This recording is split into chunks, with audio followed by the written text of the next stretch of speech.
Before I get started, though, Vittoria, I wanted to read something from Heather Cox Richardson's newsletter, Letters from an American, which I highly recommend. Quote, Musk's so-called Department of Government Efficiency is the logical outcome of the mentality that the government should not enable Americans to create wealth, but rather should put cash in the pockets of a few elites. Far from representing a majority, Musk is unelected and he is slashing through the government programs he opposes. With full control of both chambers of commerce, Republicans could cut those parts themselves, but such cuts would be too unpopular to ever pass. So instead, Musk is single handedly slashing through the government Americans have built over the past 90 years. And David Super of Georgetown Law School told some Washington Post reporters so many of these things are so wildly illegal that I think they're playing a quantity game and assuming the system can't react to all this illegality at once. So I just wanted to set up our conversation that way. And as I mentioned, you have been following Elon Musk since Trump took office. He was appointed to run this so-called Department of Government Efficiency, or AKA DOGE. So bring us up to speed about how we got here, how he got that position, and what he's been up to. Yeah, well, I actually think it goes back much longer than that. Musk bought Twitter in 2022, in November, and immediately started doing almost exactly what he's doing now, cutting a vast majority of jobs, including ones that were really, really essential to things like trust and safety. So that's like the people who keep hate speech and disinformation and like graphic material off the platform. And he, I think, initially cut up to 60% of the staff. And over time, I think X, and formerly Twitter, has lost about 80% of the people who used to work there. And so I think this pattern of like coming in fast, cutting jobs, even jobs that are kind of seen as essential to the service you're providing, is kind of par for the course. And I think we'll see, as like we talk, we'll see like a lot of parallels between these two things. So I covered the sort of Musk buyout of Twitter in 2022. And sort of almost immediately, you could see the fact that Musk was using his ownership of Twitter to sort of turn it towards what we would consider these sort of more right-wing values around tech companies. So a lot of emphasis on, quote unquote, free speech absolutism, which, when it came down to it in practice, it really was revealed through like the reporting of my colleague David Gilbert that Musk was totally fine deplatforming researchers who outed potential neo-Nazi accounts, but wasn't necessarily comfortable deplatforming people who made those kinds of posts. So I think even in the year and a half that he owned Twitter before he became this sort of political operator in his own right with the Trump campaign, we were sort of able to see in real time his evolution and the way that sort of he could take something that we all sort of default assumed operated a certain way and completely just blow through it and turn it in a different direction. I wanted to ask you, Vittoria, how much is he doing it in concert with Donald Trump? Do you think President Trump has unleashed him and said, go do your thing? Or how much are they working in concert? I think that's really unclear right now because, Trump has said that Musk would not be doing stuff like this if he didn't have his blessing. But at the same time, he says he hasn't really met most of these DOGE people. And our freelancer who works with us, Jake LaHoot, reported yesterday that there are a lot of people in Trump's orbit who are actually really uncomfortable with what Musk is doing and sort of the way that he's really taken the wheel in executing in these ways. So it's unclear exactly what their relationship is. I think at least right now, Musk is delivering on some of the promises that Trump made on the campaign trail, which is like massive cuts and, to bring Musk himself into the government. So right now, I think it's hard to say, but I do think there is at least some tension on the idea that there isn't full coordination between DOGE and the White House. Okay, but it's among some of the other advisors. I know that today was set to be the last day for federal employees to accept the administration's buyout or deferred resignation offer. But this afternoon, a federal judge in Massachusetts temporarily paused the deadline and set a new hearing for Monday 40,000 people have taken the deal so far, about 2% of the federal civilian workforce, short of the 5 to 10% target. So I guess the question is, don't a lot of these federal employees, I grew up right outside Washington, D.C. I knew so many people who worked for the government, even though neither of my parents did, but they had a lot of protections as civil servants. So I know there have been a whole host of lawsuits. And can you tell us at least what's going on with many of these federal employees? Well, I think that's kind of unclear right now. Obviously, some of them are in unions and have certain guarantees through those unions. But, I think unfortunately, what this moment is really showing us is that Musk and the new Trump administration, saying that's illegal or we can't do that or there are protections around this is not a deterrent. And I think, we saw this with his takeover of Twitter. There's just so many parallels that, there were employees who were up until last year still suing him for the severance that he promised that never came. But, it was not particularly concerning that they were maybe violating contracts that they have with these employees. They stopped paying rent on some of their properties for Twitter's offices. So, I think Musk has demonstrated that whether or not something is legal or bound by a contract is not really a deterrent. So I do think, maybe the hearing will allow some more time, maybe it will force some clarity, but ultimately I don't think it will necessarily turn the ship around. I think there's a lot of concern that these people won't be paid through September as promised, the way the government is funded. And I know there are a lot of questions about this. One of the interesting things about many interesting things about your reporting, Vittoria, is you and your colleagues were the first to identify this cohort of young Silicon Valley engineers who he's staffing DOGE with. Tell us about those people, because they are very young and have no government experience, really, right? Tell us what you've uncovered. Yes. So I think an important thing to know is that, because I know, I think part of the reason Wired has been so able to meet this moment is because, we cover the Valley, we understand the culture there in a way. And it is totally normal if you're a tech startup to hire young, brilliant, hungry coders. And that's fine when you're moving fast and breaking things in a delivery app that might inconvenience people and it might be annoying, but ultimately, you're testing stuff out. That's very different than moving fast and breaking, payment systems that send money to millions and millions of Americans. And so I think this is another way that we sort of see Musk and the Silicon Valley ethos really coming into government through DOGE. And so what we found with these young people, and I want to be clear, there are people in DOGE who are not young people. There are people from Musk's companies who are senior people, like Steve Davis, who's the CEO of the Boring Company. It's not just them, but particularly with these young people who are coming in, what we found is that they are being given high-level access at these different agencies, particularly in the GSA, the General Services Administration. We found that they were given what's called A-suite level access, which is a high level of access. It means they have access to every physical and IT system within the building. And that obviously is particularly concerning because that's a type of access that would be limited to more senior employees, people who maybe had to go through some level of vetting, who met certain criteria. And I think when we're talking about something like Treasury, where we also found that a young engineer who had previously worked for for SpaceX, SpaceX and X, right? Yeah, lots of X's happening. Yeah. But that we had heard, and Josh Marshall's reporting had backed up, that that person had read-write access, meaning that they could actually go in and change code. And that is particularly concerning because even if this person is purely intentioned and great, even if they are a brilliant coder, the reality is they were not looking at this system before January 20th. It means they have very little familiarity with what is actually in there.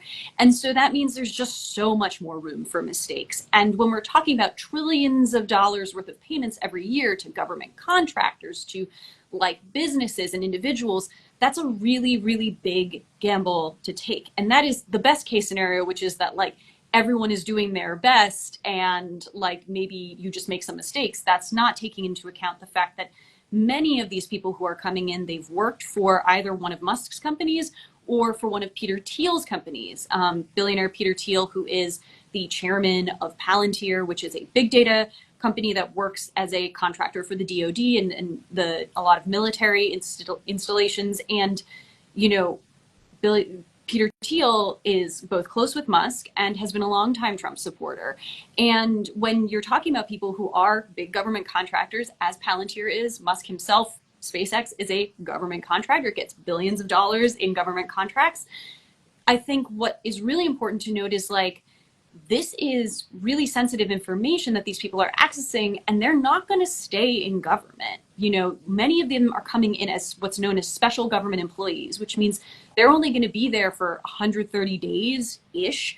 And, you know, that means that they're going to move back to the private sector and they're going to have all this information, all this data, all this knowledge that their competitors will not have. Not only that, though, won't they have the capacity to make decisions if they're in charge of the purse strings at the Treasury, if you will, to decide who gets paid, who gets funded, Social Security benefits, veterans pay. And before that, this position was held by somebody who was nonpartisan, Yes. right? And they just canned him and put this 25, oh, what just happened? I have fireworks behind me. Sorry, everyone. They just canned him and put this 25-year-old engineer named Marco Alez in that position. It's just bizarre, isn't it? Well, I think what's really concerning, and you know, maybe not enough people are talking about this, is like the entity that decides who gets Right. what money and how much is Congress. That's it. Congress decides that, not the president, although he gets to sign off on legislation. Congress is the purse strings. And I think what's concerning about having DOGE operating in the Treasury like this, particularly with what we've seen with USAID, is, you know, DOGE and Musk are coming in saying, we're going to cut back on wasteful spending. And part of that means we have to analyze Treasury stuff to see where there's waste. And I don't think anyone on any part of the political spectrum would be like every single dollar the government spends is perfect and Right. absolutely unimpeachable. There probably is a ton of room for improvement, efficiency, whatever. That's fair. But that is very, very different than basically saying Congress, which makes these decisions, is not involved here. We're going to shutter this agency that was established by Congress, that has a budget that's been approved by Congress. That's all going away, and we can turn off the tap.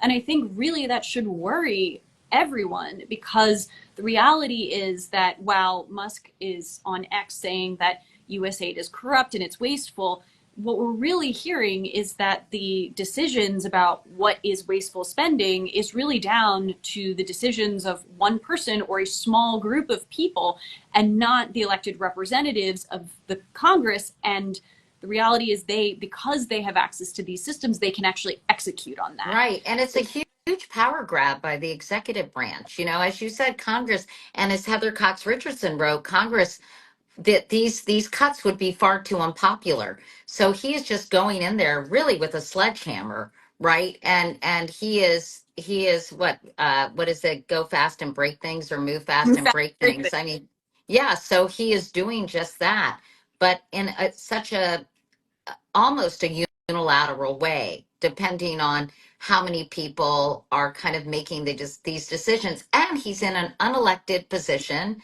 and he didn't have to be confirmed. He has a boatload of conflicts of interest, right, Victoria, as you just mentioned. And I wanted to add, though, this update this morning, as you well know, a federal judge barred the Treasury from handing data from its payment system to outsiders. As a result, Musk will not be able to review data pulled from the payment systems. So is that, obviously there's tons of personal data in that whole system. So is that going to stop DOGE from having access and having the capability to make decisions about where federal dollars are spent? I mean, I guess what I would say is that um, already DOGE has not seemed particularly concerned about violating existing data privacy laws, about potentially violating, again, many other things. Like, I mean, I think we should just look at what happened to Yeah, USAID, which is, that was actually going to be my next you know what I question. mean? Like, I Yeah. don't know that um, court rulings or existing laws are a deterrent. I think Musk and, in some ways, Donald Trump himself have sort of a history of, act now, maybe apologize later, or probably just take it to court. Yeah, well, let's talk about what's happened with USAID. He called it a criminal organization without evidence and wrote that it was time for it to die on X. He tweeted this week that we spent the weekend feeding USAID or USAID, I call it USAID, into the wood chipper. Why do you think he is so focused on USAID? I know some of their programs are questionable, but the vast majority of their budget is spent on soft power, doing really important things for countries all over the world, eradicating AIDS in Africa, so many other things that they're helping developing communities, et cetera. And a lot of authoritarian leaders hate them because they do democracy building in some of these countries. So yes, I think some of people have pointed out USAID critics have pointed out that some of the programs seem to be wasteful. And to your earlier point, Vittoria, like there are wasteful government programs, but to full scale just abolish it seems a little crazy to me if you believe in soft power, right? And the importance of the US influence through the world. Meanwhile, they want to occupy and own Gaza, but they don't want to help all these developing nations. Anyway, so what is going on there? I mean, what is the latest with USAID? Well, so I think there's two things and I try not to project what other people may be thinking, so I can only guess. But what I would say is a couple of things. One, in Project 2025, USAID is a target of wanting to collapse the agency. And so I think there is sort of broad backing for that amongst the sort of Musk, Trump, MAGA, tech right coalition. Um, and secondly, I think, I used to work in international development, and so Right. I do know a little bit about this. And one of the things is foreign aid is often something that sounds really unpopular to the average American because it's often billed to the average American as like, we could be funding your schools, but instead we're sending, bed nets to someone in Uganda. And the reality is that if you look at the US budget, Right. less than 1% of our budget goes to aid. So it would be like rolling up to the airport with an overweight suitcase and being like, I think I should just take out my underwear. Like, it's just not going to solve the problem. But when you break out those numbers and say, well, we've sent $100 million worth of XYZ to this place, $100 million is a lot to me. It's a lot to most Americans. And that, without that context, can be pretty frustrating and enraging. It can feel very unfair. And that is something that I think Musk and Trump and, politicians for actually decades have really hammered in on, where they don't offer that context of how small of our budget that actually is. And Um, and the importance, I think, yeah, of some of these programs in terms of, I mean, there are all kinds of effects with, if businesses want to establish a presence in certain countries, USAID can kind of make it a much more hospitable place. I mean, it's not it. They're sort of these tributaries of impact that emanate from the USAID, is from what I understand. totally. But I think that's not something that, politicians are also great at explaining. And I also think that, for a lot of Americans, part of the gift of having a functioning government is that you don't have to think about all those things all the time. You're supposed to be able to trust the people that are working for you to make good choices. But I think, that eroding sense of trust means that when people hear stuff like that, they're like, of course that's wasteful. Of course it's stupid. Or when And again, they cherry pick a couple of those programs that probably should be reevaluated. But as I said to one follower who was, talking about this, I said, I don't believe in throwing the baby out with the bathwater, right? I mean, there there's room for reform, but this full scale uh, eradication Well, of this whole agency seems like it's too much. Well, and I agree with you, and it's also not legal. Like, again, Congress is the entity that establishes or can disestablish an agency. But I think the fact that they've chosen USAID, which is a smaller agency, which, again, when you sort of PR it, can make a lot of their work sound quite unpopular or wasteful to test run this. It's less about USAID and whether or not we as the US gain value from their work, which I think we absolutely do. I think, even down to like diseases in other places, like diseases spread like a pandemic does. We already went through that. Those things come home to roost if we are not active in combating them. But even if you want to put that aside, really what's happening here is I think we can really see this as DOGE and the Trump administration testing the limits of what they will be able to do with much bigger agencies where there might be more pushback or there might be less popular frustration with a sense of unfairness around the work they do. And so I think, as important as it is to establish the value of USAID, which I think, there are many, many people who can speak to that, I think the real reason this moment is concerning beyond the real world impact of losing that kind of support for vulnerable people around the world is the fact that this is allowing them to really test the boundaries of what's possible. So it's a trial balloon, but as you said, Congress, it's the job of Congress. So, we know the Republican majority is in Congress and uh, they haven't exactly stepped up in challenging any of these either cabinet picks or whatever. So is the only way to stop someone like Elon Musk from getting rid of USAID to get Congress to say, wait a second, not so fast? I mean, I I wish I knew the answer.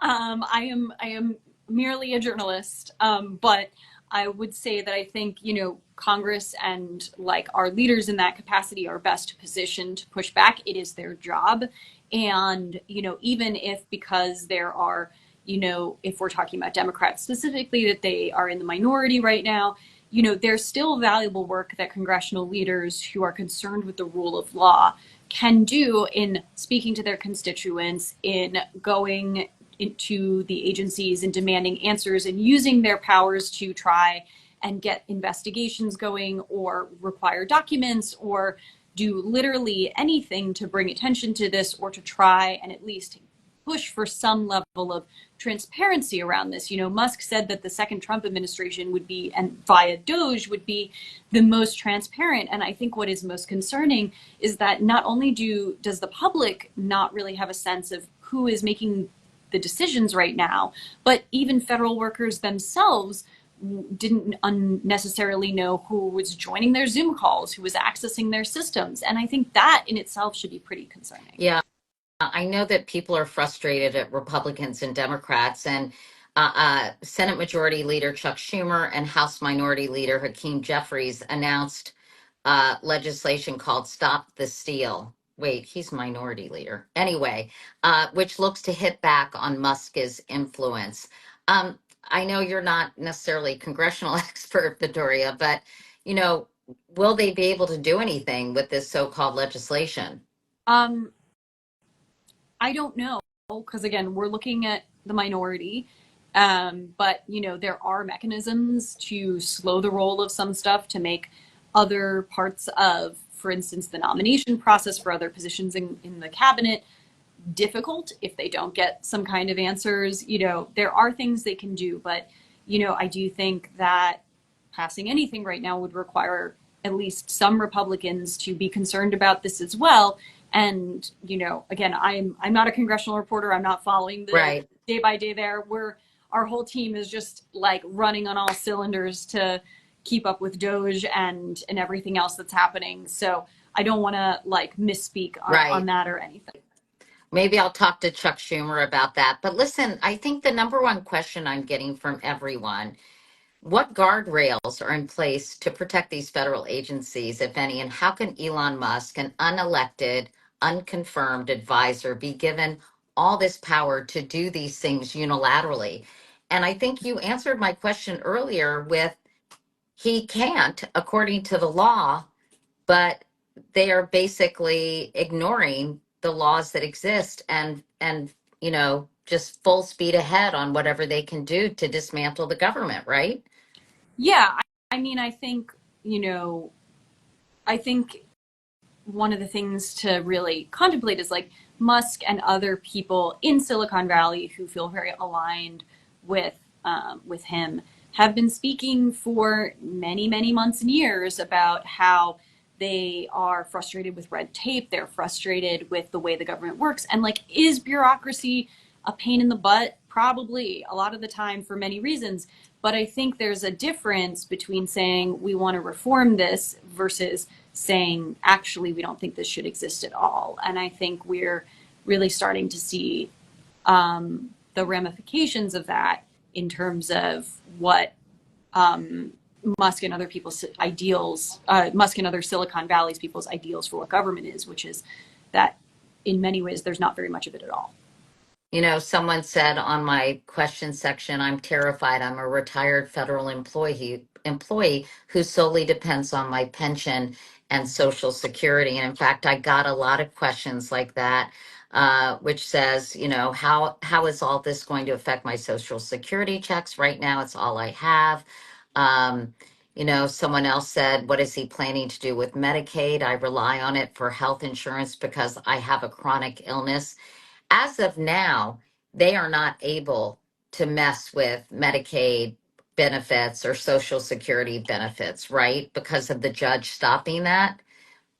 I mean, again, I think we are at a position where, the law says one thing, but at this point, it's really down to a willingness to enforce it and a willingness to abide by it. So my answer is hopefully it won't have an effect. Hopefully, DOGE will abide by the law. Hopefully the people in charge of enforcing the law will do so if they choose not to listen. But I do think we're in a really scary moment here because that is a question. And I think that's a question that many people have never had to ask before. So many of the agencies that DOGE is targeting are apolitical. They are meant to give people a sense that no matter who's in the White House, your tax return is going to come on time, your Social Security check is going to come on time. You don't have to worry about that. And now that's changing. And I think more than anything, like that is the biggest issue because these jobs are not supposed to be political. The wheels are supposed to keep turning no matter who's in the White House. I wondered if you could just briefly, I'm going to let you go in a second to continue your excellent reporting. But what about Elon Musk and his many, many conflicts of interest? Has that been documented by the team at Wired? We definitely have done some reporting on that. There's a ton of outlets that have done different sort of reporting around the kinds of government contracts as different companies have gotten. But, I think with that, there's always more to be done on that. And, but we do know at this point, just from what is mostly publicly available, that over the past several years, he's gotten billions and billions of dollars in government contracts. SpaceX, Tesla, obviously, because it was making electric cars and received tax benefits and support in that way. So it's interesting to watch Musk want to dismantle the government when he has in so many ways benefited from its support over the years. Well, I'm sure he won't cut funding for the agencies that are going to support his endeavors, right? And having said that, do you know what is in his sights? What other agencies seem to be at risk of being either reduced or eradicated altogether? I mean, I think, things are moving so quickly and we're trying to confirm things left and right. Obviously, there's been some great reporting from other outlets around, possibly the Department of Education. My colleagues yesterday reported that there were DOGE representatives at the National Oceanic and Atmospheric Administration. So, I don't think that we should assume that there's any particular agency that may not experience DOGE coming in. They said that they wanted to reform the whole government, and it does seem like that is going to continue to be their plan. And I should mention, and we sort of talked about this, but the Wall Street Journal has reported that DOGE has access payment and contracting systems at the Centers for Medicare and Medicaid, ergo some of the concern from some of my followers. Well, Vittoria Elliott, thank you so much for spending this time with us. I know you guys are working fast and furiously, and some people are hearkening back to Steve Bannon's comment about flooding the zone and the media not being able to keep up with this. And that's why they're doing things so fast and furiously. So we really appreciate your commitment to really focusing on what's happening so the American people can stay informed. Vittoria, thank you so much. Thank you for having Great me. to meet you. Thanks, everyone. Bye-bye. Bye. Bye.